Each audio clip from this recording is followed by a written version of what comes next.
नमस्कार प्यारे बच्चों, कैसे हैं सभी। उम्मीद करती हूँ कि आप सभी ठीक होंगे। बच्चों, मैं गीता हिंदी कक्षा में आपका एक बार फिर से स्वागत करती हूँ। जैसा कि हम स्वर ए व ए की मात्रा से बने शब्दों के बारे में जान चुके हैं ना। तो आज हम उसी से संबंधित एक कहानी पढ़ने वाले हैं, ठीक है। लेकिन उससे पहले मैं आपसे कुछ प्रश्न पूछना चाहूंगी। तैयार है मेरे प्रश्नों का उत्तर देने के लिए? चलिए तो बताइए बच्चों, आपको सबसे अच्छा पक्षी कौन सा लगता है? तोता, मैना, कोयल, ठीक है। तो सबको अलग अलग पक्षी पसंद है ना। सबको अलग अलग है, किसी को सेम भी है लेकिन ज्यादातर बच्चों को अलग अलग पसंद आ रहा है, ठीक है बच्चों। तो सबकी अपनी अपनी पसंद होती है। किसी को तोता पसंद है, किसी को मैना पसंद है, किसी को कोयल पसंद है।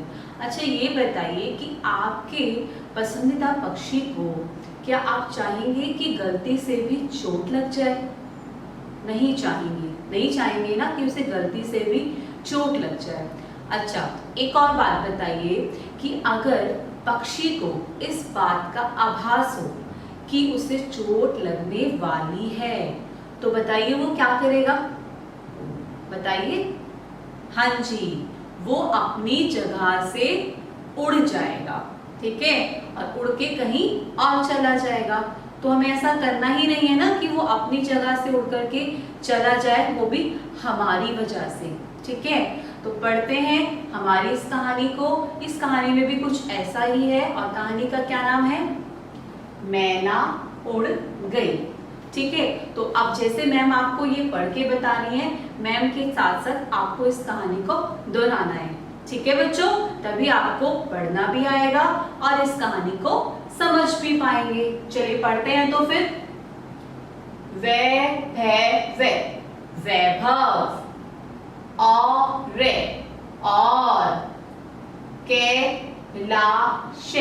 कैलाश, पैने अपने, भैया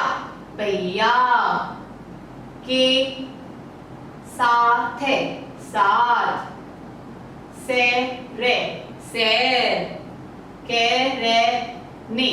करने गए। देखिए कौन कौन गए? वैभव और कैलाश। फिर से पढ़ते हैं एक बार। वैभव और कैलाश अपने भैया के साथ सैर करने गए। सैर क्या होता है पता आपको? सैर मतलब घूमना। घूमने के लिए दोनों अपने भैया के साथ गए। कौन दोनों गए अपने भैया के साथ? वैभव और कैलाश। वैभव और कैलाश अपने भैया के साथ सैर करने गए, घूमने के लिए गए। आगे पढ़ते हैं। एक पेड़ पर मैना बैठी थी। एक पेड़ पर कौन बैठी थी बच्चों? मैना। कौन बैठी थी? मैना बैठी थी। कैलाश मैना देखकर बहुत खुश हुआ। कैलाश मैना देखकर बहुत खुश हुआ, ठीक है। दोनों सैर करने गए थे और वहां जब सैर करने गए अपने भैया के साथ तो क्या देखा? एक पेड़ पर मैना बैठी थी। कौन बैठी थी? मैना बैठी थी। और कैलाश मैना देखकर बहुत खुश हो गया, है ना। खुश हुआ ना। उसने ढेला उठाया। ढेला क्या होता है? कुछ भी ऐसा जिससे कि वो उसकी तरफ लाइक वुड हो गया या फिर कुछ पत्थर इस टाइप का उठा लिया। उसने ढेला उठाया। भैया ने कहा ढेला मत मार। उसने ढेला क्यों उठाया था? उठा करके उसकी तरफ मारने के लिए। किसकी तरफ मारने के लिए? मैना की तरफ मारने के लिए। लेकिन भैया ने क्या कहा? ढेला मत मार, ढेला मत मार। उसने भैया से कहा मुझे मैना चाहिए। उसने भैया से कहा मुझे मैना चाहिए। उसने अपने भैया से क्या कहा? कि मुझे मैना चाहिए। मैना जो पेड़ पर बैठी थी।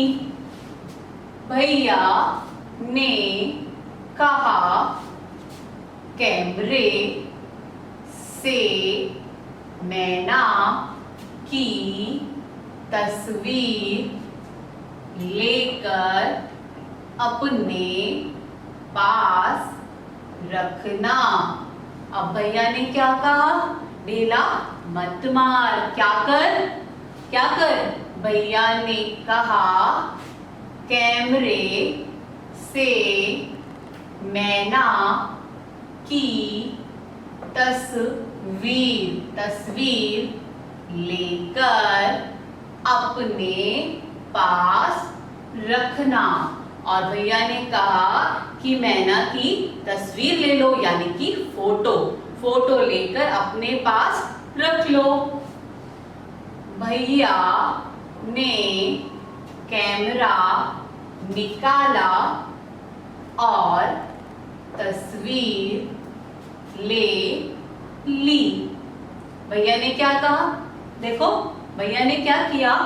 भैया ने कैमरा निकाला। भैया ने कैमरा निकाल लिया और तस्वीर ले ली, और उस मैना की तस्वीर ले ली। कैमरे की चमक से मैना डर गई। और जैसे ही भैया ने मैना की फोटो ली, है ना, तस्वीर ली, तो जब हमारी कोई फोटो लेता है तो फ्लैश पड़ता है ना, तो जैसे ही उस पर लाइट पड़ी, चमक पड़ी मैना पर, तो मैना डर गई। मैना डर गई और डर के मारे क्या किया उसने? वह झट से उड़ गई। झट से, जल्दी से उड़ गई, है ना, और उड़ के वहां से कहीं और चली गई। तो बच्चों, आपने इस कहानी में देखा सुना कि क्या हुआ? इस कहानी में एक बच्चा था कैलाश, है ना। इसको मैना बहुत अच्छी लग रही थी और देख करके बहुत खुश हो रहा था, ठीक है। लेकिन ना समझ था, छोटा था ना, तो क्या कर रहा था, क्या सोच रहा था कि एक ढेला लेता हूँ और उसकी तरफ मारता हूँ, और उसको लगा कि शायद मेरे मारने से वो मेरे पास आ जाएगी, नीचे गिर जाएगी, कुछ ऐसा होगा। लेकिन ऐसा नहीं था। पर उसके बड़े भाई ने उसको समझाया और क्या कहा कि ढेला मत मार। ऐसा क्यों कहा? क्योंकि ढेला मारने पर उस मैना को चोट लग सकती थी ना। जो मैना कैलाश को बहुत अच्छी लग रही थी, जिसको देख करके कैलाश बहुत खुश हो रहा था। तो भैया ने कहा कि ढेला मत मार। क्या करना है आपको? क्या करना है? ये बोला कि उसकी तस्वीर लेकर के अपने पास रख लो, क्योंकि आपको बहुत अच्छी लग रही है, तो उसकी तस्वीर लेकर अपने पास रख लो। परंतु जैसे ही भैया ने तस्वीर ली तो मैना डर गई। तो इसका मतलब देखिए, वो जो पक्षी है, इतना मासूम पक्षी है कि वो फोटो लेने से ही, उसकी फोटो लेने पर चमक पड़ने से ही डर गई, और जैसे ही मैना डरी तो वो डर करके भाग गई। तो बच्चों, क्या सीखा आपने इस कहानी से? कि हमें कभी भी गलती से भी किसी को चोट नहीं पहुंचानी है ना। और अभी यहाँ पर मैना अच्छी भी लग रही थी, लेकिन आपको मैना अच्छी लगने के बाद में भी आपने क्या किया?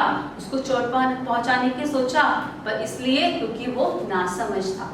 लेकिन भैया ने उसको समझदार होते हुए ये बात समझाई कि हमें ऐसा नहीं करना है, हम तस्वीर लेकर रख सकते हैं और उसको देखते रहेंगे जब जब हमें मन होगा तो।